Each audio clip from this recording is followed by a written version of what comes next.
சாந்தி. 6/9/2024 காலை முரளி. ஓம் சாந்தி. பாப்தாதா மதுபன். சிவத்தந்தையே பிரம்மா தந்தையோட உடல் அவதரிச்சு நமக்காக பாடம் எடுக்க ஆசிரியராகி வந்திருக்கிறாரு. நம்மள இறை மாணவர்கள் மிக கவனமா ஆத்ம அபிமானி நிலையிலிருந்து இன்றைய முரளியை கேட்கலாம். பாபா சொல்றாங்க, இனிமையான குழந்தைகளே, உங்களுடைய இந்த படிப்பு வருமானத்திற்கான ஆதாரமாகும்.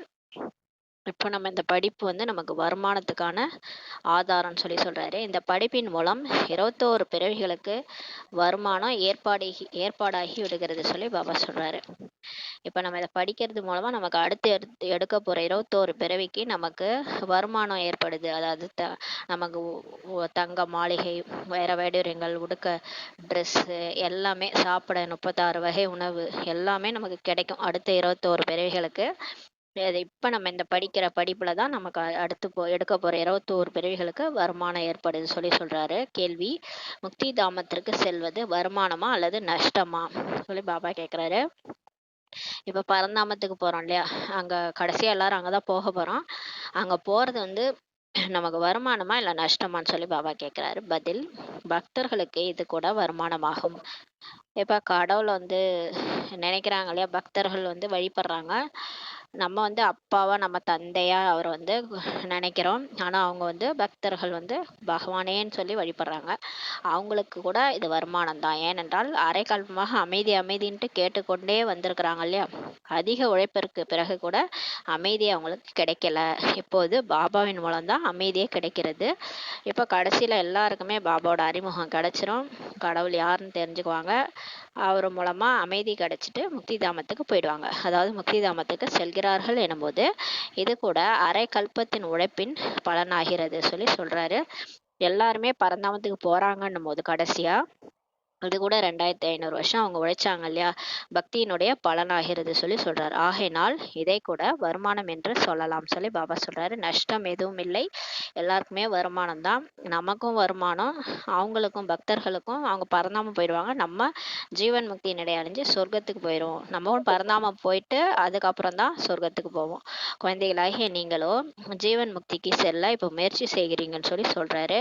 உங்களுடைய புத்தியில இப்போது முழு உலகத்தின் வரலாறு புவியியல் நடனமாடி கொண்டிருக்கிறது சொல்லி சொல்றாரு. இப்ப நம்ம புத்தியில இப்ப முழு உலகத்துடைய ஹிஸ்டரி ஜியாகிரபி, எப்படி சத்தியகம், திரேதாயுகம், துவாபரயுகம், கலியுகம் வந்தது அப்படின்றது ஓடிட்டு இருக்குதுன்னு சொல்றாரு. ஓம் சாந்தி. மேலும் இனிமையான குழந்தைகளுக்கு ஆத்மா தான் அனைத்தையும் புரிந்து கொள்கிறது என்று ஆன்மீக தந்தையே இப்போ புரிய வைத்துள்ளார். இப்ப கடவுளே நமக்கு ஆத்மா, நீங்க எல்லாம் ஆத்மா, இந்த உடல் அல்ல, நீங்க தான் இதை புரிஞ்சுக்கிறீங்கன்னு சொல்லி புரிய வைக்கிறார். இந்த சமயத்தில் குழந்தைகளாக உங்களை பாபா ஆன்மீக உலகத்திற்கு இப்ப அழைத்து செல்கின்றார். இப்ப நம்மளெல்லாம் கடவுள் சொர்க்கத்துக்கு கூட்டு போயிட்டு இருக்கிறாரு. அதனை ஆன்மீக தெய்வீக உலகம்ட்டு சொல்லப்படுகிறது. இதனை தேகத்தின் உலகம்ட்டு சொல்லப்படுது. இப்ப நம்ம வாடுறது தேகத்தினுடைய உலகம், அது ஆன்மீக உலகம்ட்டு சொல்லப்படுறது. மனிதர்களின் உலகம் என்று கூட இப்ப இந்த உலகத்தை சொல்லப்படுது. தெய்வீக உலகம் ஒரு காலத்துல இருந்தது, அது தெய்வீக மனிதர்களுடைய தூய்மையான உலகமாக இருந்தது என்பதை நீங்க புரிஞ்சிருக்கிறீங்கன்னு சொல்லி சொல்றாரு. ஒரு காலத்துல சொர்க்கம் இருந்தது, அங்க தெய்வீக மனிதர்கள் தான் வாழ்ந்தாங்க. இப்போது மனிதர்கள் தூய்மையற்றவர்களாக இருக்கிறாங்க. ஆகையினால் அந்த தேவதைகளுக்கு இப்ப புகழ் பாடி பூஜை செய்யறாங்கன்னு சொல்லி சொல்றாரு. இப்போ மனிதர்கள் தூய்மையற்றவர்களா இருக்கிறாங்க இல்லையா, அதனால அவங்க என்ன பண்றாங்க, சிலைகளை வச்சு பூஜை பண்றாங்கன்னு சொல்லி சொல்றாரு. உண்மையில் முதலில் மரத்தில் ஒரு தர்மம் தான் இருந்தது. ஒரு முதல்ல மரத்துல ஆதிசனாதன தேவதா தர்மம் தான் இருந்தது என்று நினைவுக்கு இருக்கிறது. விராட ரூபத்தில் மரத்தை பற்றி புரிய வைக்கவும் வேண்டும் சொல்லி பாபா சொல்றாரு. இப்ப விராட ரூபத்துல நம்ம கல்பவருட்ச மரத்தை பத்தியும் புரிய வைக்கணும். முதல்ல தேவதைகள் வந்தாங்க, அப்புறம் சத்திரியர்கள், அதுக்கப்புறம் வைஷ்யர்கள், அதுக்கப்புறம் சூத்திரர்கள் வந்தாங்கன்றத மரத்தின் மூலமா புரிய வைக்கணும். இந்த மரத்தின் விதை மேலே இருக்கிறது. மரத்தின் விதை நம்ம அந்த கல்பவருட்ச மரத்தினோட அப்படியே உல்டாவா மரம் தலைக்கீழா இருக்கிற மாதிரி இருக்கும். விதை சிவபாபா மேல இருப்பாரு, மீதி கிளை தண்டு எல்லாமே அவருக்கு கீழே கீழே வந்துட்டு இருக்கும். மரத்தின் விதை பாபா ஆவார். பிறகு எப்படி விதையோ அப்படிதான் பலன், அதாவது இலை வருகிறது. பாபா எப்படியோ அது மாதிரிதான் நம்மளையும் படைச்சாரு. நம்ம ராவண ராஜ்யத்துல வரும்போது நம்ம மாறிட்டோம். ஆனா அவருடைய விதை எப்படியோ அதோட பலன் தான் இலையா வரும் இல்லையா, மரமே அப்படிதான் இருக்கும். இது கூட அதிசயமாக இருக்கிறது அல்லவா சொல்லி பாபா சொல்றாரு. எவ்வளவு சிறிய பொருள் எவ்வளவு பெரிய பழத்தை கொடுக்கறது பாருங்கன்னு சொல்லி பாபா சொல்றாரு. விதை என்னமோ சின்னதுதான். ஆனா வந்து அதன் மூலமா வர பழம் பாருங்க எவ்வளோ பெருசு இருக்கு. இப்ப மாம்பழம் விதை போடுறோம்னா மாம்பழம் எவ்வளோ பெருசு வருது. எவ்வளோ அதிசயமா இருக்குன்னு சொல்லி சொல்றாரு. அதனுடைய ரூபம் எவ்வளவு மாறிக்கொண்டே செல்கிறது. இந்த மனித சிருஷ்டி எனும் மரத்தை யாருமே தெரிஞ்சுக்கலன்னு சொல்லி சொல்றாரு. இதனை கல்ப விருட்ச மரம்ட்டு சொல்லப்படுகிறது. இதனை பற்றிய வர்ணனை கீதையில் மட்டும்தான் இருக்கிறது. கீதையில தான் வந்து கல்பவிருட்ச மரத்தை பத்தி இருக்குதுன்னு சொல்றாரு.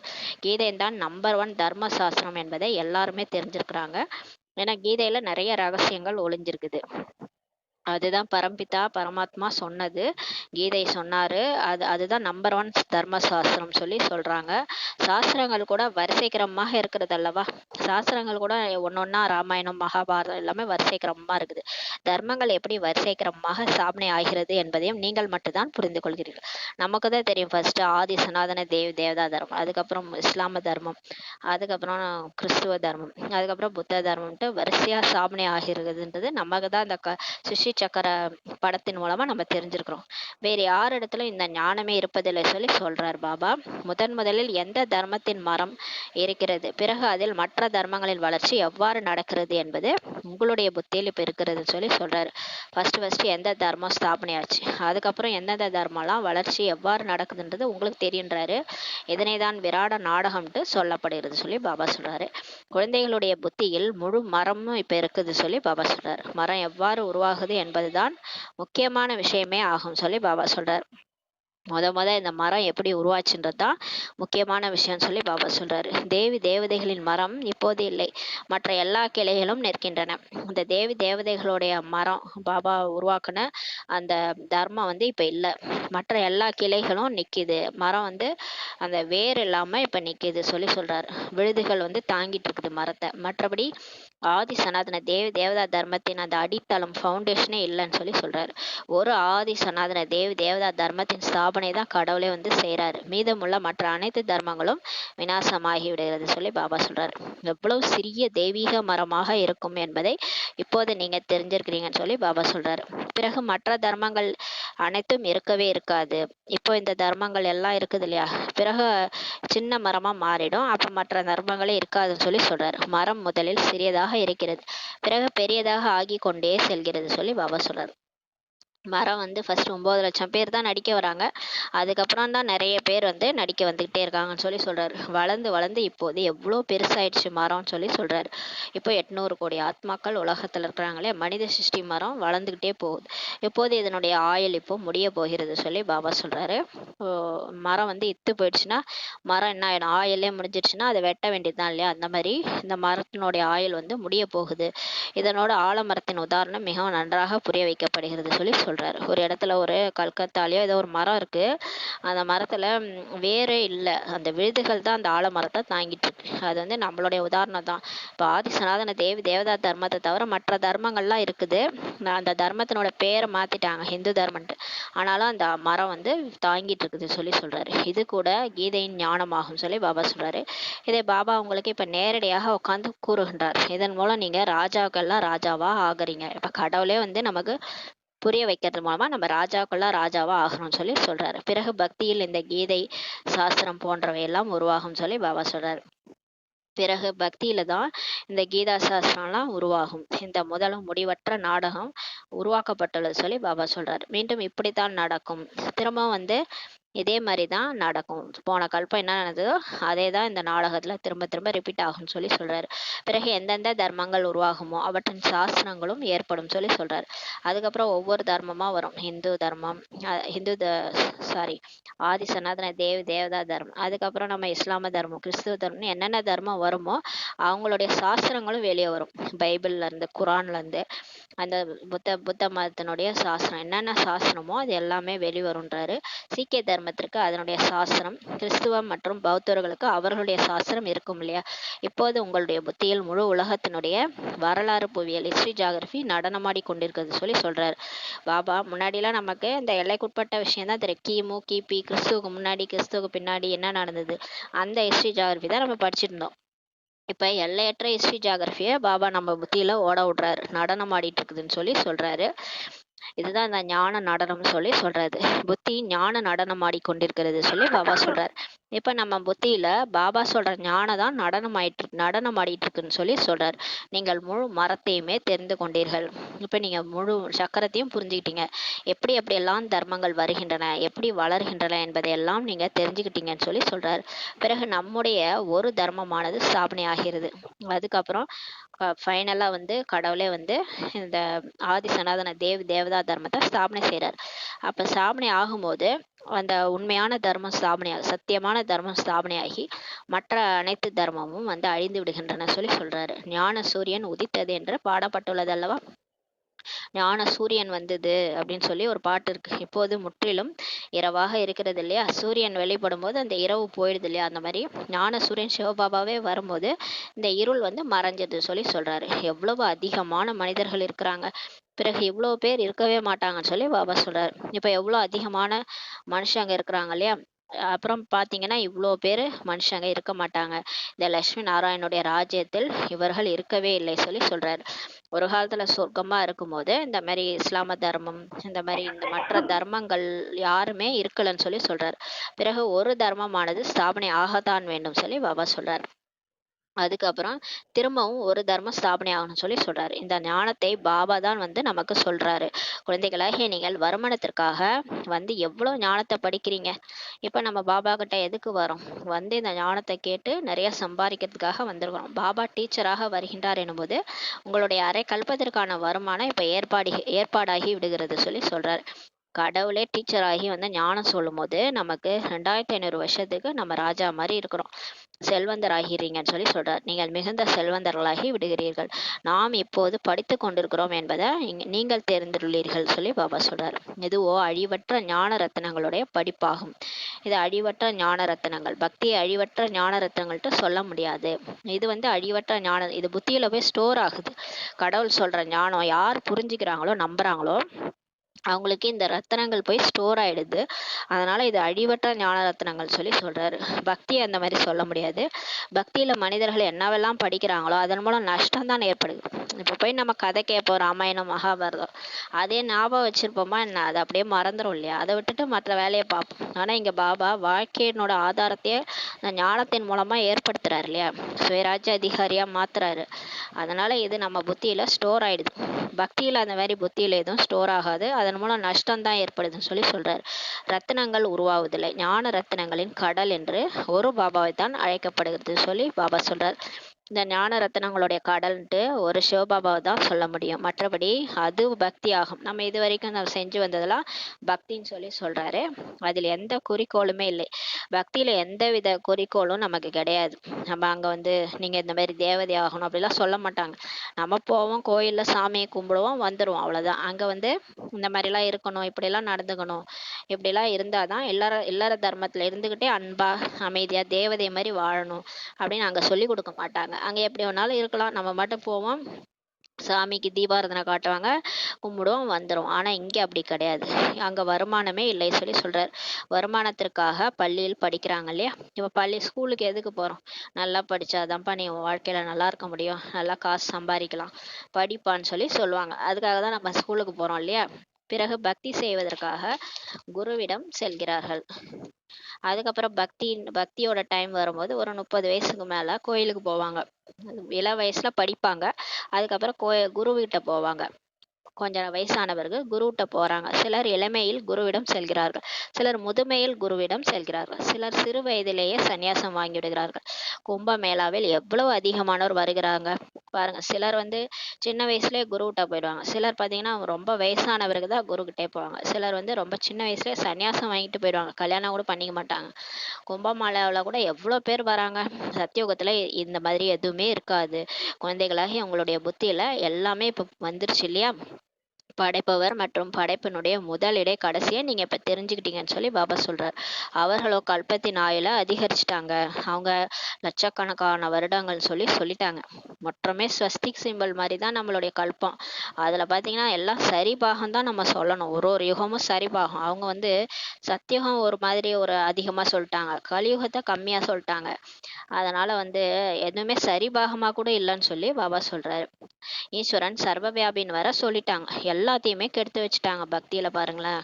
அதனாலதான் ஆத்மால பேட்டரி லோ ஆகி இது எல்லாமே தவறு பண்ணிட்டு இருக்கிறாங்க. எதுவுமே கேட்கறதுக்கு ஆள் இல்லைன்றதுனால ஆளுக்கு தவறு பண்ணிட்டு இருக்கிறாங்க. கடவுள் எல்லா இடத்துலயும் இருக்கிறாருன்னா அப்ப என்ன ஆயிடுச்சு பாருங்களேன், அவரையே சபிச்சுட்டாங்க. ஞானத்தை பற்றி தெரியவே இல்லை சொல்லி பாபா சொல்றாரு. பாபா வந்து அஞ்ஞான உறக்கத்துல இருந்து இப்ப விழிக்க வைக்கிறாரு. கும்பகர்ண மாதிரி எல்லாரும் தூங்கிட்டு இருக்காங்க, இப்ப கடவுள் நம்மள விழிக்க வைக்கிறாரு. இப்போது உங்களுக்கு ஞானத்தின் தாரணை ஆகிவிடுகிறது சொல்லி சொல்றாரு. இப்போ உங்களுக்கு ஞானம் வந்து நல்லா புத்தியில பதியுது, பேட்டரியும் இப்போ உங்களுக்கு நிரம்பிக்கிட்டே போகுதுன்னு சொல்லி பாபா சொல்றாரு. ஞானம் மூலம்தான் இப்போது வருமானமே ஏற்படுகிறது. பக்தியின் மூலம் நம்ம நஷ்டம் தான் ஆகிட்டு போச்சு இல்லையா, ஞானத்தின் மூலம் தான் இப்போ வருமானம் சொல்லி சொல்றாரு. காலத்தின்படி எப்போது நஷ்டத்தின் நேரம் முடிகிறதோ அப்போது பாபா வருமானத்தை ஈட்ட வைக்க வருகின்றார். இப்போ டைம் படி எப்போ நமக்கு நஷ்டன்றது நேரம் முடியுதோ, டைம் முடியுதோ அப்பதான் பாபா நமக்கு வருமானத்தை கொடுக்கறதுக்காக வராது.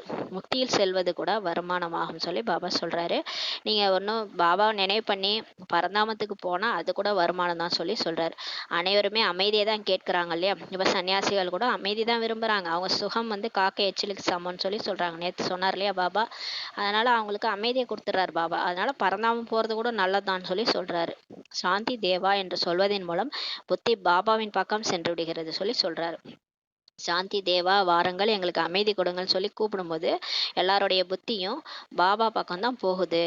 ஏன்னா அவரு தானே கொடுக்குறாரு அமைதி. அமைதி கடல் அவர் தானே, அன்பே சிவம், அமைதி கடல். அதனால அவர்கிட்ட தான், அவர் பக்கம் போகுது புத்தின்னு சொல்லி சொல்றாரு. உலகத்தில் அமைதி வேண்டும்ட்டு சொல்றாங்க, ஆனால் அது எப்படி ஏற்படும்ட்டு யாருக்குமே தெரியாது. இப்போது உங்களுக்கு ஞானம் முழுவதும் இருக்குது. நாம் இந்த கர்ம கஷேத்திரத்துல இப்ப கர்மத்தின் நடிப்பை நடிக்க வந்துள்ளோம் என்பதை நீங்க தெரிஞ்சிருக்கிறீங்க. இப்ப நம்ம வந்து இப்ப ரெடியா இருக்கிறோம். நம்ம எவர் ரெடியா இருக்கணும், பாபா எப்ப கூட்டாலும் போயிடும். இருந்தாலும் நம்ம கர்ம கணக்கு முடியல இல்லையா.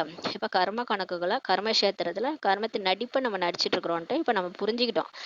நம்ம எல்லாம் நடிக்க வந்திருக்கிறோம். இந்த நடிப்பு முடிஞ்சாதான் நம்மளால போக முடியும், அதுக்கு முன்னாடி போக முடியாது.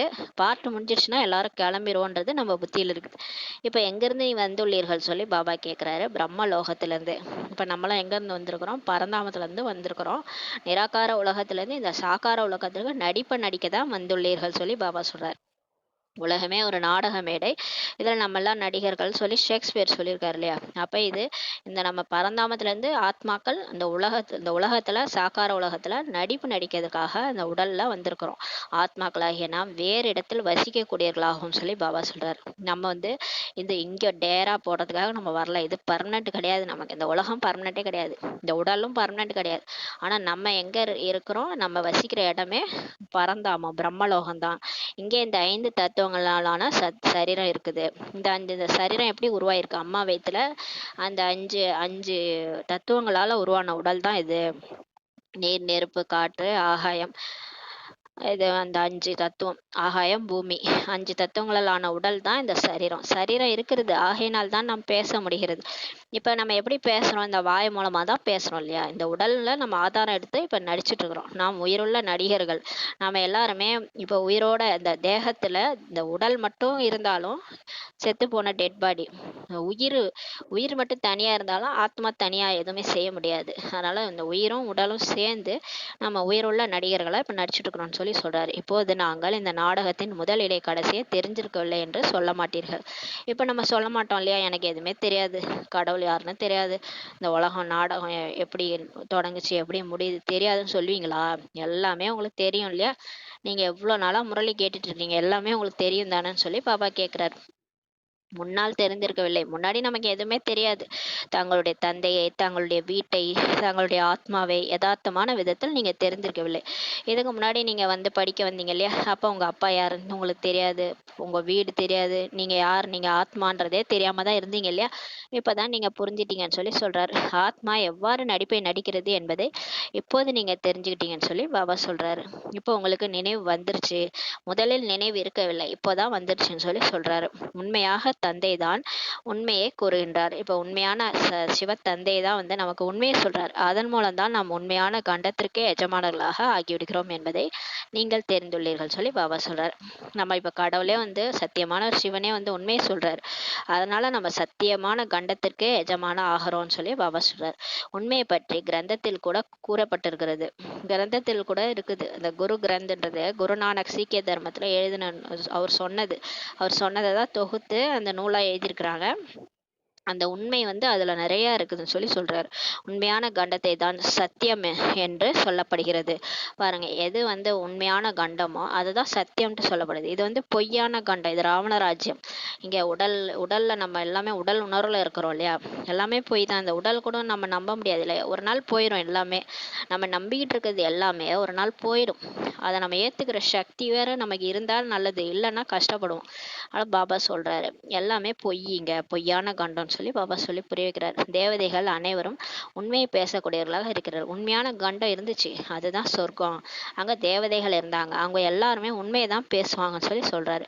உண்மையை கற்றுக் கொடுக்கக்கூடியவர் பாபா ஆவார். உண்மையை சொல்றவரு பாபா தான், சிவத்தந்தை தான். அவருடைய மகிமை எவ்வளவு இருக்குது பாருங்கள். இங்க இப்ப வந்து பாபாவுடைய மகிமை பாருங்க. எல்லா புகழும் இறைவனுக்கேன்னு அவர் தான் சொல்றாங்க இல்லையா? பாடப்பட்டுள்ள மகிமைகள் உங்களுக்கு கூட உதவுகிறது. இப்ப அவரை பத்தி என்னென்னலாம் சொல்லி எல்லாம் பாடியிருக்கிறாங்களோ அதை நம்ம சொல்லி புரிய வைக்கிறோம். சிவபாபாவின் மகிமை செய்கிறோம். இப்ப நம்ம கடவுளுடைய மகிமை கூட செய்கிறோம். அவர்தான் மரத்தின் முதல் இடை கடைசியை இப்ப தெரிஞ்சிருக்கிறார். உண்மையான தந்தை சொல்கிறார் என்றால் குழந்தைகளாகிய நீங்கள் உண்மையானவர்களாக ஆகிவிடுகிறீர்கள். இப்ப சத்தியமானவர் சிவனே வந்து நமக்கு சொல்லி புரியும் போது இது உண்மைன்னு நம்ம புரிஞ்சுக்கிறோம் இல்லையா? புரிஞ்சதுனால இப்ப நம்ம உண்மையானவர்களா ஆகிறோம்னு சொல்லி சொல்றாரு. உண்மையான கண்டமாகவும் ஆகிவிடுகிறது. நம்ம உண்மையாகும் போது நம்ம வாழற கண்டமும் உண்மையாயிடுதுன்னு சொல்லி சொல்றாரு. பாரதம் உண்மையான கண்டமாக ஒரு காலத்துல இருந்தது. நம்பர் 1 உயர்ந்ததிலும் உயர்ந்த தீர்த்த ஸ்தலமே பாரதம் தான். எல்லாம் வெளிநாட்டினெல்லாம் தேடி தேடி வர்றதே எங்க வருவாங்க? பாரதத்துக்கு தான் வருவாங்க இல்லையா? ஏனென்றால் அனைவரையும் சத்கதி அடைய வைக்கும் தந்தை பாரதத்தில் தான் வருகின்றார். எதனால பாரதம் தீர்த்த ஸ்தலமா இருக்குது? ஏன்னா கடவுளே வந்து அவதரிக்கிற பூமி. பிரம்மா உடல்ல சிவனே வந்து அவதரிக்கிறார். அது எங்கன்னா பாரதத்துலதான். அதனாலதான் பாரதம் வந்து அழிவற்ற பூமி சொல்லி சொல்றாங்க. புண்ணிய ஸ்தலம். ஒரு தர்மத்தின் ஸ்தாபனை இப்போது நடக்கிறது, மற்றவை எல்லாமே விநாசம் நடந்து விடுகிறது சொல்லி சொல்றாரு. சூட்சும வதனத்தில் எதுவுமே கிடையாது என்று பாபா புரிய வைத்திருக்கிறார். சூட்சும வதனன்றது அது ஒரு காட்சியினுடைய உலகம். அங்க எதுவும் கிடையாது. அங்க எல்லாம் ஃபரிஸ்தாக்கள் இருப்பாங்க, அவ்வளவுதான். அது வந்து இங்க இப்போ நீங்க சாக்காரத்துலதான் கண்ணால பாக்குறீங்க இல்லையா? சூட்சும வதனன்றது அது ஒரு சூட்சுமம். அது எதுவுமே கண்ணுக்கு தெரியாது. அது நீங்க மனசு கண்ணாலதான் பார்க்க முடியும். மற்றபடி இங்க சாக்காரத்துல நீங்க கண்ணால பாக்குறீங்க. மற்றதெல்லாம் நீங்க பரந்தாமமும் சூட்சம் அதிசூட்சமும். அது அங்க வெறும் புள்ளியாதான் ஆத்மா மட்டும் தான் இருப்போம். இது வந்து சாக்காரத்துலதான் நீங்க கண்ணால எல்லாமே பார்க்க முடியுது. இவை அனைத்தும் காட்சி ஏற்படுகிறது. பக்தி மார்க்கத்தில் கூட காட்சி எல்லாம் கிடைக்குது இல்லையா? முருகனை கும்பிட்டாங்கன்னா முருகனோட காட்சி கிடைக்கும். யாரெல்லாம் வந்து அவங்க காட்சி வேணும்னு சொல்லி அடம் பிடிச்சாங்கன்னா பக்தியில உடனே காட்சி வந்து கிடைக்கும். காட்சி ஏற்படவில்லை என்றால் பிறகு இவ்வளவு கோயில்கள் போன்றவை எப்படி உருவாகும் பாருங்க. அந்த பக்தியில இந்த கோயில் எல்லாமே எப்படி உருவாச்சுன்னா காட்சி கிடைச்சுதான் உருவாச்சு போல இருக்கு. பாபா அந்த காட்சியை காட்டி காட்டி எல்லாத்தையும் உருவாக்குனார் போல இருக்கு. பூஜைகள் ஏன் நடக்கிறது? காட்சியை பார்க்கிறார்கள், இவர்கள் உயிருடன் இருந்தார்கள் என்று உணர்கிறார்கள். பூஜை கூட ஏன் செய்யறாங்கன்னா லட்சுமி நாராயணனுடைய காட்சி பார்த்துருக்குறாங்க. சொர்க்கத்துல அவங்களுடைய காட்சி இவங்களுக்கு மனக்கண்ணில் தெரிஞ்சிருக்குது. அதனால இவங்க இந்த மாதிரி இருந்தாங்க, அதனால இவங்களுக்கு கோயில் கட்டுவோம்னு சொல்லிட்டு கட்டியிருக்கிறாங்க. பக்தி மார்க்கத்தில் கோயில்கள் என்னெல்லாம் உருவாகின்றதோ, நீங்கள் எதையெல்லாம் பார்த்தீர்கள் கேட்டீர்களோ அவை அனைத்தும் திரும்பவும் நடக்கும் என்று பாபா புரிய வைக்கிறார். பாருங்களேன், நம்ம அரை கல்பமா சத்தியுகத்துல வாழ்ந்துட்டு அதுக்கப்புறம் துவாபர யுகத்துல வந்து கோயில் கோயிலா கட்ட ஆரம்பிக்கிறோம் இல்லையா? அந்த கோயிலெல்லாம் திரும்ப நீங்க கட்டுவீங்க. நீங்க என்னெல்லாம் பக்தியில பார்த்துட்டு வந்தீங்களோ, என்னெல்லாம் கேட்டீங்களோ அதெல்லாம் திரும்பவும் அடுத்த கல்பத்துல நடக்கும்னு சொல்லி இப்ப பாபா புரிய வைக்கிறார். சக்கரம் சுற்றி கொண்டே இருக்கிறது. இது வந்து ஒரு நாடக சக்கரம். இது சுத்திக்கிட்டே தான் இருக்கும்னு சொல்லி சொல்றாரு. பேன் மாதிரி நவுந்துகிட்டே இருக்குது சொல்லி சொல்றாரு. இது திரும்ப திரும்ப ரிப்பீட் ஆகுது. ஞானம் மற்றும் பக்தியின் விளையாட்டு இப்போ உருவாக்கப்பட்டுள்ளது. எப்போதும் ஞானம், பக்தி, வைராக்கியம் என்று சொல்கிறார்கள். எப்பயுமே 3 வார்த்தை சொல்லுவாங்க: ஞானம், பக்தி, வைராக்கியம். ஆனால் எதையும் விரிவாக அவங்க புரிஞ்சிக்கல. ஞானம் என்பதோ பகல்னு சொல்லி பாபா சொல்றாரு. பக்தி என்பதை இரவு என்பதை பாபா தான் இப்போ உட்காந்து நமக்கு புரிய வைக்கிறாரு. வைராக்கியம் இறைவனுடையதாகும். இப்ப நம்ம பக்தி மேல நமக்கு வைராக்கியம் வந்து நம்ம ஞானத்துக்கு வந்துடும். பிறகு பகலாக ஆகிறது. நம்ம எப்ப ஞானத்துக்கு வரோமோ அப்ப பகலாக மாறிடுதுன்னு சொல்லி சொல்றாரு. பகல்ன்றது சத்தியுகம், திரேதாயுகம். இரவுன்றது துவாபரேகம், கலியுகம். அது பக்தியினுடைய இரவு. இது பக்தின்றது இரவு, ஞானம்ன்றது பகல். ஆத்மான்னு புரிஞ்சுக்கிட்டு வெளிச்சத்துக்கு வந்துட்டோம்னா அது பகல். நம்ம தேக உணர்வுலே இருந்து இரவுல இருக்கிறோம்னு அர்த்தம். தேக உணர்வுல இருந்து பக்தி பண்ணிக்கிட்டே இருக்கிறோம்னா இரவுல இருக்கிறோம்னு அர்த்தம். நம்ம ஆத்ம உணர்வுல வந்துட்டு பாபாவை கண்டுபிடிச்சிட்டோம், பாபா யாருன்னு தெரிஞ்சுக்கிட்டோம்னா அது வந்து ஞானத்துல பகல்ல வந்துரும்னு சொல்லி அர்த்தம். பக்தியில் துக்கம் தான் இருக்கிறது. நம்ம பக்தியில என்ன நமக்கு கிடைச்சது பாருங்க. கோயில் கோயிலா சுத்தணும், எல்லாமே கஷ்டப்பட்டோம், ஆனா அதுல ஒரு வெறும் துக்கம்தான். தேக உணர்வுல கடவுளை தேடி தேடி அலைஞ்சோம், ஆனா எது கடவுளே கிடைக்கல இல்லையா? ஆகையினால் தான் வைராக்கியம் சொல்லி சொல்றாரு. அப்ப பக்தி மேல நமக்கு வைராகியம் வரும்போது தான் நமக்கு ஞானம் வருது. சுகத்தை வைராக்கியம் என்று சொல்ல முடியாது சொல்லி பாபா சொல்றாரு. சுகத்தை ஒருபோதும் நம்ம வைராக்கியம்னு சொல்ல முடியாது. சுகமா இருக்கும்போது எங்கேருந்து வைராக்கியம் வரும்? சுகமா இருக்கும்போது எல்லாரும் சந்தோஷமா ஜாலியா இருப்பாங்க. வைராக்கியன்றதே வராது. எப்ப துக்கம் வருதோ அப்பதான் நமக்கு வைராக்கியம் வரும். துக்கத்தின் காரணத்தினால்தான் சந்நியாசம் போன்றவற்றை மேற்கொள்கிறார்கள். பாருங்களேன், ஏகப்பட்ட துக்கம், வாழ்க்கை வாழ முடியல, வீட்டை விட்டு போயிடலான்னு தோணுது. அப்பதான் வீட்டை விட்டு காட்டுக்கு போறாங்க சன்னியாசிகள். சாதாரணமாலாம் அவங்க போக மாட்டாங்க. வீட்டுல பிரச்சனை, துக்கம், அவங்களால வாழ்க்கையை நடத்த முடியல. அப்ப என்ன பண்றாங்க? நம்மளால வீட்டுல இருந்தா நிம்மதியா இருக்க முடியாதுன்ட்டு கோச்சிக்கிட்டு போனவங்க தான் நிறைய பேர்னு சொல்லி பாபா சொல்றாரு. தூய்மையில் தான் சுகம் என்று புரிந்து கொள்கிறார்கள். ஆகையினால் மனைவியை தியாகம் செய்துவிட்டு சென்று விடுகிறார்கள். அவங்க என்ன நினைச்சுக்கிறாங்க? நம்ம இந்த விகாரத்துல போறதுனால தான் நமக்கு இவ்வளோ பிரச்சனை, தூய்மையில் தான் சுகம் இருக்குது, அதனால மனைவியை கூட கல்யாணம் ஆயிட்டு மனைவியை கூட விட்டுட்டு தியாகம் பண்ணிட்டு போயிடுறாங்கன்னு சொல்லி சொல்றாரு. இன்றைக்கு கூட செல்வந்தர்களாகவும் ஆகிவிட்டார்கள். ஏனென்றால் செல்வம் இல்லாமல் சுகம் கிடைக்க முடியாது. இன்னைக்கு சாமியார்கள்லாம் காட்டுக்கு போறதில்ல, அவங்க நாட்டிலே இருந்துட்டு செல்வந்தர்களாக கூட இருக்கிறாங்க. ஏன்னா செல்வம் இல்லாம சுகம் கிடைக்காது இல்லையா? அதனால மாயை சண்டை போட்டு காட்டிலிருந்து நகரத்திற்கு அழைத்து வருகிறது. இந்த மாயா என்ன பண்ணுது? யாரையும் விட மாட்டுது. அவங்கள வந்து நகரத்திலே சன்னியாசிகளை கூட்டு வந்துருது சொல்லி சொல்றாரு. விவேகானந்தர் மற்றும் ராமகிருஷ்ணர் என்று 2 பெரிய சன்னியாசிகள் இருந்துவிட்டு சென்றுள்ளனர். ஒரு காலத்துல விவேகானந்தர், ராமகிருஷ்ணர்லாம் இருந்தாங்க. அவங்கெல்லாம் சன்னியாசிகள் சொல்லி பாபா சொல்றாரு. சந்நியாசத்தின் சக்தி ராமகிருஷ்ணருக்கு இருந்தது. ராமகிருஷ்ணருக்கு வந்து அந்த சந்நியாசத்தினுடைய சக்தி இருந்ததுன்னு சொல்லி பாபாவே சொல்றாரு பாருங்களேன். மற்றபடி பக்தியை பற்றி விஷயங்கள் விவேகானந்தரிடம் தான் இருந்தது. அந்த சந்நியாசம் பண்ற அந்த தூய்மையினுடைய சக்தி வந்து ராமகிருஷ்ணருக்கு இருந்தது. ஆனா பக்தியை பற்றிய விஷயங்கள் எல்லாம் விவேகானந்தர்கிட்ட தான் இருந்ததுன்னு சொல்லி பாபா சொல்றாரு. இருவருடைய புத்தகங்களும் இருக்கின்றன. இப்ப நமக்கு இவங்களை பத்தி புத்தகங்கள்லாம் நம்மள்ட்ட இருக்குது இல்லையா? புத்தகம் எழுதும்போது ஒருமுகப்பட்டு அமர்ந்து எழுதுறாங்க சொல்லி சொல்றாரு. ராமகிருஷ்ணர் தன்னுடைய சுயசரிதை எழுதும்போது தன்னுடைய சிஷ்யரையும் தூரமாக சென்று அமரும்படி சொன்னார். இப்ப ராமகிருஷ்ணர் அவருடைய கதையை அவரே எழுதுவாராம். அவர் எழுதும்போது அவரோட சிஷ்யரை கூட கிட்டக விட மாட்டாராம், தூரமா உட்கார வச்சுட்டு தான் எழுதுவாராம். மிகவும் கடுமையான சன்னியாசிக்கு மிகப்பெரிய பெயர் இருக்கிறது சொல்லி பாபா சொல்றாரு. மனைவியை தாய் என்று சொல்லும்படி பாபா சொல்லவில்லை, அவரையும் ஆத்மா என்று புரிந்து கொள்ளும்படிதான் பாபா கூறுகின்றார். பாருங்க, ராமகிருஷ்ணர்லாம் அவங்க அவங்க மனைவியே வந்து தாயின்னு சொல்லி அப்படிதான் சொல்லுவாரு.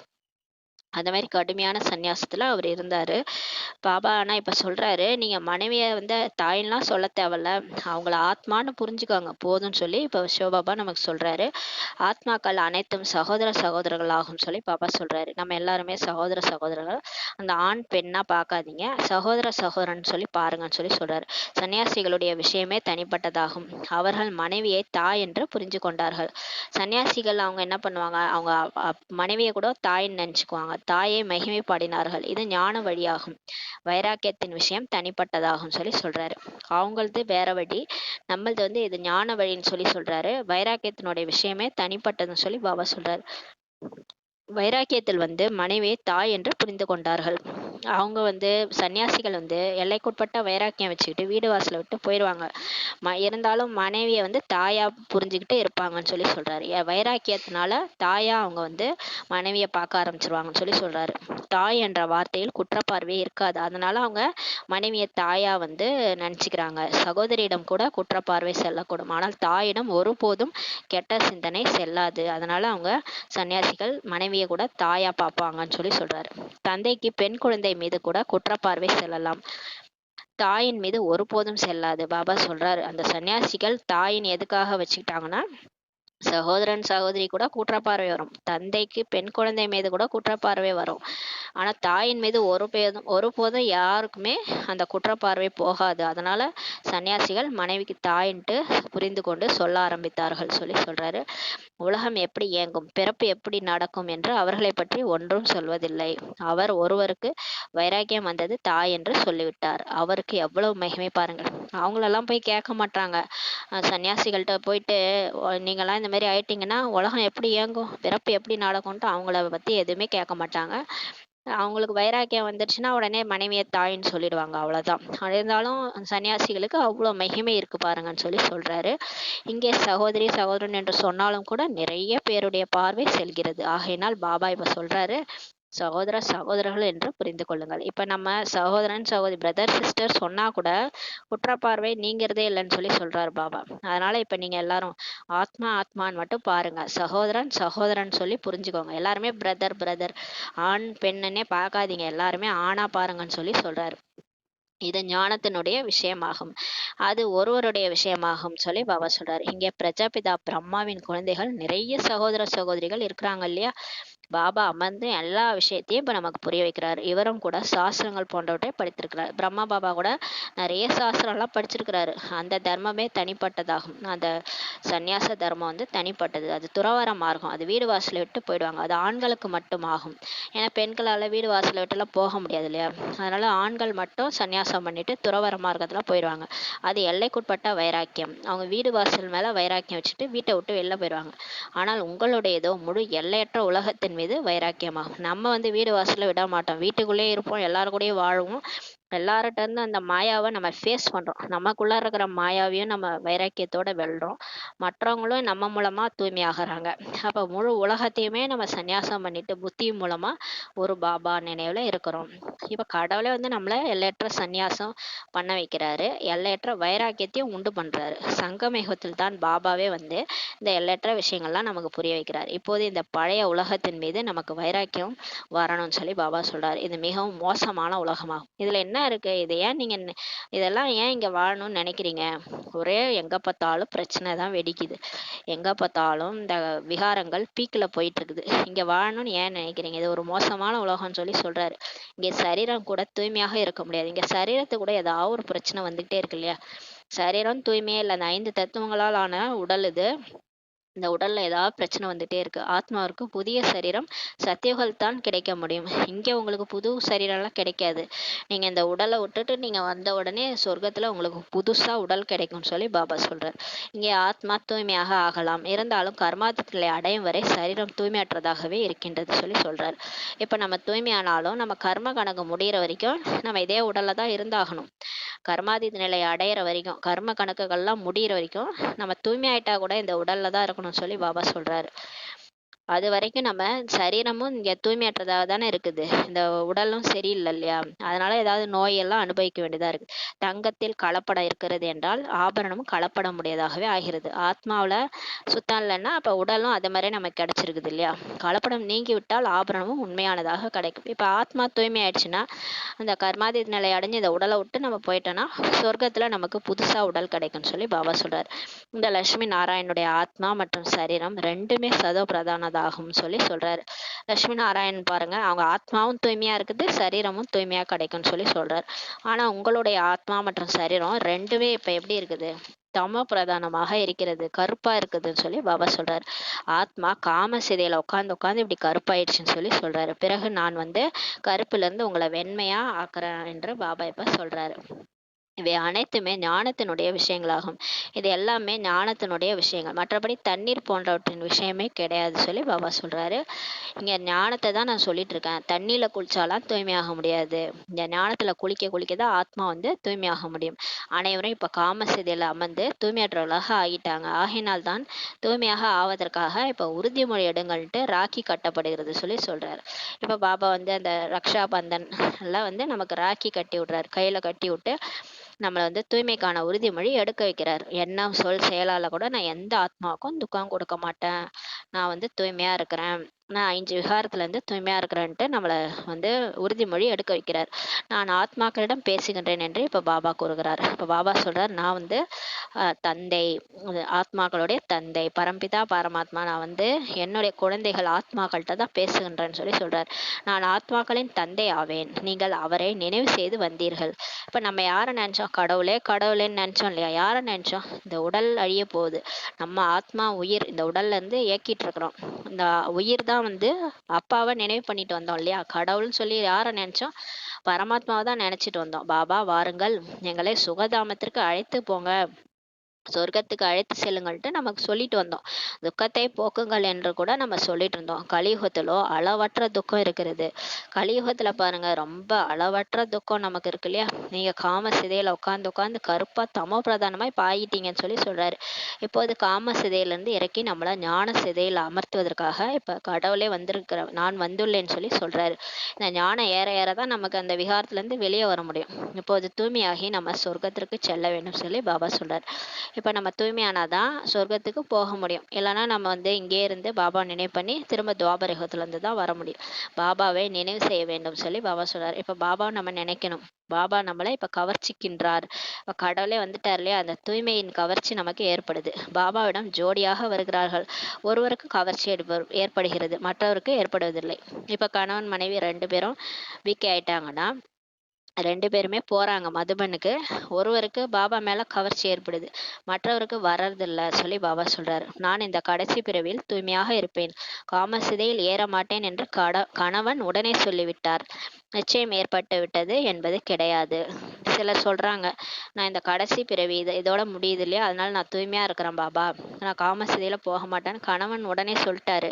நிச்சயம் ஏற்பட்டதுன்னா கிடையாது சொல்லி சொல்றாரு. ஒருவேளை நிச்சயம் ஏற்பட்டு விட்டது என்றால் எல்லையற்ற தந்தைக்கு கடிதம் எழுதுகிறார்கள், தொடர்பில் இருக்கிறார்கள், தூய்மையாக இருக்கிறார் என்று கேள்வியுற்றோம். இப்ப சிலருக்கு நிச்சயம் ஏற்பட்டதுன்னா அவங்க உடனே லெட்டர் டெய்லி பாபாக்கு எழுதுவாங்களாம். பாபாவோட தொடர்புலேயே எப்பயுமே இருப்பாங்களாம். தூய்மையாக இருக்கிறாருன்ட்டு தெரிஞ்சுக்குவாராம் பாபாவும். தன்னுடைய தொழில் போன்றவற்றிலேயே ஈடுபட்டிருக்கிறார். பாபாவின் நினைவு எங்கே இருக்கிறது? அப்படிப்பட்ட தந்தையை அதிகம் நினைவு செய்ய வேண்டும் சொல்லி பாபா சொல்றார். இப்ப நீங்க உங்க வேலையிலேயே பார்த்துட்டு இருக்கிறீங்கன்னா நீங்க என்ன எங்க நினைக்கிறீங்கன்னு சொல்லி சொல்றாரு. இப்ப எப்பேற்பட்ட அப்பா வந்திருக்கிறார், சொர்க்கத்துக்கே நம்மளை அழைத்துட்டு போறாரு, அவர் எவ்வளவு நினைவு செய்யணும்னு சொல்லி பாபா சொல்றாரு. கணவன் மனைவிக்கிடையே தங்களுக்குள் எவ்வளவு அன்பு இருக்கிறது. இப்ப கணவன் மனைவி ஹஸ்பண்ட் அண்ட் ஒய்ஃப் இருக்கிறாங்கன்னா அவங்க எவ்வளவு அன்பா இருக்கிறாங்க. கணவனை எவ்வளவு நினைவு செய்கிறார்கள். மனைவி பாருங்களேன், அவர் எங்க இருந்தாலும் சரி, அவர் வெளிநாட்டுல இருந்தாலும் சரி, இல்ல கூட இருந்தாலும் கணவனை அன்பா நினைவு செய்யறாங்க இல்லையா? எல்லையற்ற தந்தையை அனைத்திலும் அதிகமாக நினைவு செய்ய வேண்டும். அந்த மாதிரி ஏன் என்ன நினைக்க மாட்டீங்கன்னு சொல்லி கேக்குறாரு.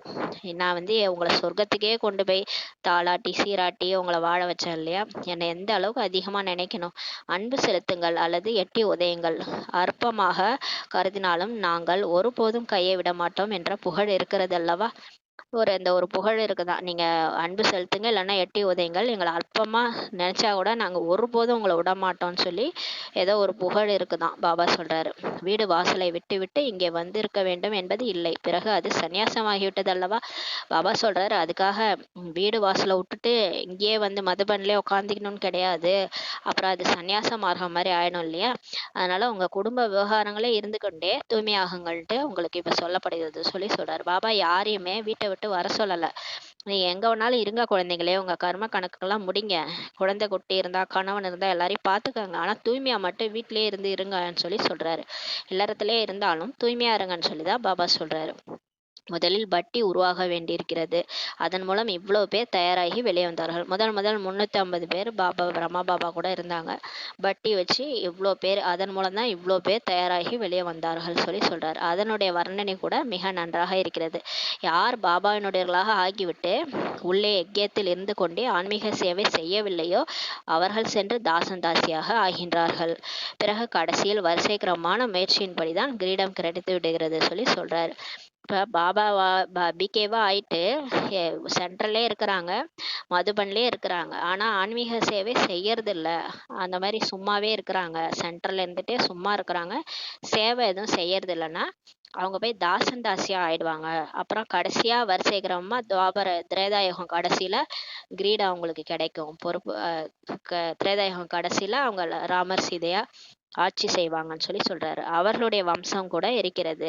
அந்த மாதிரி இருக்கிறவங்களுடைய வம்சம் கூட இருக்குதுன்னு சொல்லி சொல்றாரு. பிரஜையில வர முடியாது, ஆனா அவங்க பிரஜையில வரமாட்டாங்க.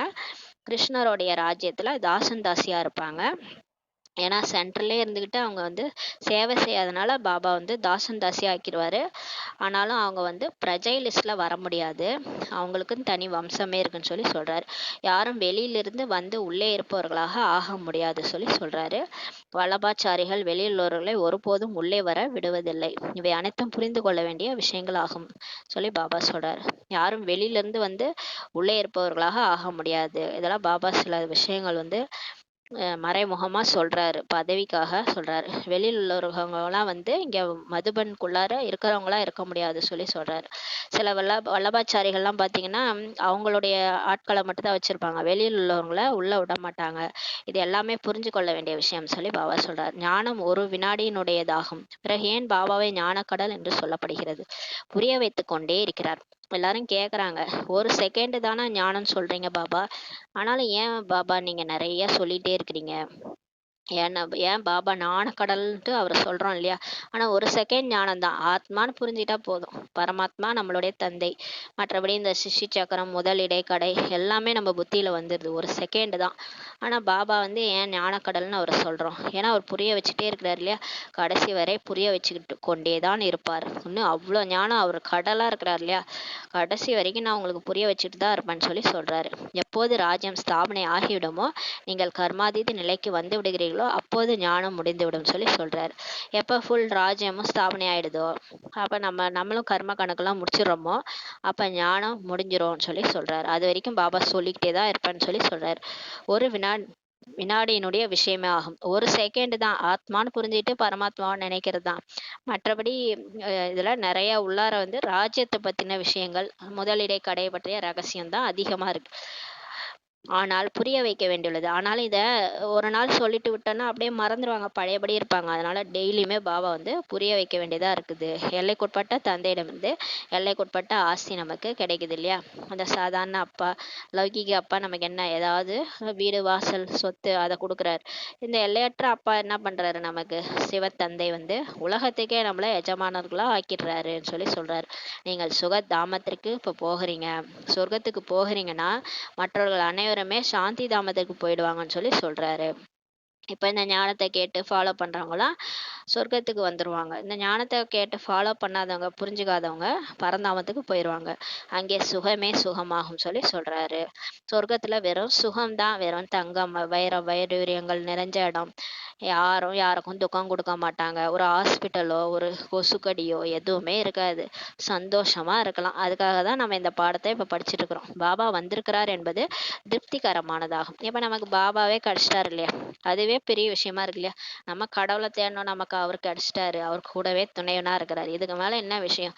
இதுவே திருப்திகரமா இருக்குன்னு சொல்லி சொல்றாரு. நாம் ராஜயோக கல்வியின் மூலம் புதிய உலகத்துக்கே இப்போ எஜமானர்களாக ஆகிட்டு இருக்கிறோம்னு சொல்லி பாபா சொல்றாங்க. கடவுளே சொல்லி கொடுக்குற இந்த ராஜயோக கல்வி மூலமா இப்போ புது உலக சொர்க்கத்துக்கே நம்ம எஜமானர்களாக ஆகிட்டு இருக்கோம்னு சொல்லி பாபா புரிய வைக்கிறார். நல்லது. இனிமையான காணாமல் போய் கண்டிருக்கப்பட்ட செல்ல குழந்தைகளுக்கு தாயும் தந்தையுமான பாப் தாதாவின் அன்பு நினைவுகளும் காலை வணக்கமும். ஆன்மீக குழந்தைகளுக்கு ஆன்மீக தாய் தந்தையின் நமஸ்காரம். நாம் ஆன்மீக குழந்தைகள், ஆன்மீக தாய் தந்தைக்கு நமஸ்காரம். தாரணைக்கான முக்கிய சாரம். ஃபர்ஸ்ட் பாயிண்ட், இந்த தூய்மையற்ற மோசமான உலகத்தின் மீது எல்லையற்ற வைராக்கியம் வைத்து ஆத்மாவை தூய்மையாக்குவதற்கான முழுமையான முயற்சி செய்ய வேண்டும். இப்போ இந்த உலகமே மோசமாக இருக்கு இல்லையா? இதன் மீது நீங்கள் எல்லையற்ற வைராக்கியம் வச்சு ஆத்மாவை தூய்மையாக்குவதற்கான முழுமையான முயற்சி செய்யணும்னு சொல்கிறாரு. ஒரு பாபாவின் கவர்ச்சியிலே இருக்கணும். எப்பயுமே எனக்கு ஒரு சிவபாபா தான்ற இந்த கவர்ச்சியிலே இருக்கணும்னு சொல்கிறாரு. இரண்டாவது பாயிண்ட்டு, ஞானத்தின் தாரணையின் மூலம் தங்களுடைய பேட்டரியை நிரப்பிக்கொள்ள வேண்டும். எப்பயுமே ஞானத்தை படித்து அதை தாரணை பண்ணிகிட்டே இருக்கிறது மூலமாக நம்ம பேட்டரி நிரம்பணும். ஞான ரத்தினங்களின் மூலம் தன்னை செல்வந்தர்களாக மாற்ற வேண்டும். நம்ம இந்த ஞான ரத்தினங்களை சிந்தனை பண்ணிகிட்டே இருக்கணும். பாபாவை நினைக்கணும், அந்த ஞானத்தை சிந்தனை பண்ணணும். அப்போ நம்ம செல்வந்தராக மாறிடுவோம்னு சொல்லி சொல்கிறாரு. இப்போது வருமானத்திற்கான நேரமாகும். ஆகையினால் நஷ்டத்திலிருந்து உங்களை காத்து கொள்ள வேண்டும். இப்போ நம்ம பாபாவே வந்துட்டாரு, பக்தியில் தான் நம்ம நஷ்டம் அடைஞ்சிட்டே வந்தோம். இப்போ கடவுளே வந்து நமக்கு ஞானம் சொல்லிக்கொடு. இந்த டைமில் போய் நம்ம என்ன பண்ணக்கூடாது? தேக அபிமானத்தில் வந்து நஷ்டத்தில் போகக்கூடாது. நஷ்டத்துலேருந்து நம்மளை காத்துக்கணும்னு சொல்லி சொல்கிறாரு. வரதானம். ஞான ரத்தினங்களை தாரணை செய்து வீணானவைகளை அழித்து விடக்கூடிய தூய அன்னப்பறவை ஆகுகன்ற வரதானம் கொடுக்குறாரு. எப்பயுமே ஞானம் பாபா கொடுக்குறாரு இல்லையா, அதை நம்ம வாழ்க்கையில தாரணை பண்ணிக்கிட்டு இந்த வேஸ்டெல்லாம் நம்ம புத்தியிலேருந்து அழிச்சு விடக்கூடிய தூய அன்னப்பறவை என்ன பண்ணும், கூழாங்கல்லாம் விட்டுட்டு ரத்தினத்தை மட்டும் எடுக்கும். பால்லேருந்து தண்ணியை எடுத்துட்டு அது பாலை மட்டும் எடுத்துக்கும். அந்த மாதிரி நல்லது எதுவோ அதை எடுத்துக்கிட்டு கெட்டதை விட்டுரும். அந்த மாதிரி நம்ம வாழ்க்கையில் இப்போ நடக்கிறது எல்லாத்தையும் ஏதாவது ஒரு ஞான பாயிண்ட் அப்ளை பண்ணி நல்லதாக எடுத்துக்கிட்டு கெட்டதெல்லாம் விட்டுருங்கன்னு சொல்லி சொல்கிறாரு. தூய அன்னத்தின் 2 விசேஷ தன்மைகள் இருக்குது. ஒன்று ஞான ரத்னங்களை பொறுக்கும், மற்றொன்று நிர்ணய சக்தி மூலம் பால் மற்றும் தண்ணீரை பிரித்துவிடும். இதுதான் அன்னப்பறவையினுடைய விசேஷ தன்மை. பால் மற்றும் தண்ணீர் என்றால் அர்த்தம் சக்திசாலியான மற்றும் வீணானவற்றின் நிர்ணயம். சரி, இப்போ நம்ம எண்ணங்கள் வருதுன்னா இதில் எது நல்ல எண்ணம் எது கெட்ட எண்ணம், இதை நான் நினச்சேன்னா எனக்கு வேஸ்ட்டாக டைம் போகும். அதனால் இதை நான் விட்டுட்டு நான் பாபாவை பற்றி நினைக்கிறேன், ஞானத்தை பற்றி சிந்தனை பண்ணுறேன்ட்டு சக்திசாலியான எண்ணத்தை நிர்ணயம் பண்ணுங்கன்னு சொல்லி சொல்கிறாரு. வீணானவைகள் தண்ணீருக்கு சமமானதாக சொல்லப்படுகிறது. வேஸ்ட்டுன்றது பார்த்தீங்கன்னா அது தண்ணியை கடையிற மாதிரி. ஞானத்தை கடையாமல் தண்ணியை கடையிறது வேஸ்ட்டு தானே. தண்ணியை கடைஞ்சா நமக்கு என்ன கிடைக்கும், ஒன்றுமே கிடைக்காது. இதை ஞானத்தை கடைஞ்சாவது நமக்கு லக்ஷ்மி வருவாங்க இல்லையா. ஞானத்தை கடைய நமக்கு அவ்வளோ செல்வம் கிடைக்கும். அதனால நம்ம ஞானத்தையாவது கடையணும். சக்திசாலியானவை பாலுக்கு சமமாகும் சொல்லி சொல்றாரு. ஆக வீணானவற்றை அழிப்பது என்றால் தூய அன்னப்பறவை ஆவது. இப்போ நம்ம வேஸ்டெல்லாம் அழிச்சிட்டு நல்லதை மட்டும் நினைச்சோன்னா நம்ம தூய அன்னப்பறவை ஆகிறதுக்கு சமம்னு சொல்லி சொல்றாரு. ஒவ்வொரு நேரமும் புத்தியில ஞான ரத்தனம் ஓடிக்கிட்டே இருந்துச்சுன்னா ரத்தினங்களால் நிறைந்தவர்களாக எப்பவும் இருப்பீங்கன்னு சொல்லி சொல்றாரு. இந்த வாழ்க்கையில நடக்கிற மற்ற விஷயங்களை சிந்தனை பண்ணி புத்தியில் டென்ஷன் ஆகாமல் நீங்கள் ஞானத்தை மட்டும் ஓடிக்கிட்டே இருந்துச்சுன்னா ரத்தனங்களால் நிறைஞ்சிருக்கிறதுனால செல்வந்தராகவே எப்பயுமே இருப்பீங்கன்னு சொல்லி சொல்கிறார். ஸ்லோகன்: சதா தன்னுடைய சிரேஷ்ட ஸ்திதியிலிருந்து அப்போசிஷன் அழிப்பவர்கள்தான் விஜய ஆத்மா, வெற்றி ஆத்மா.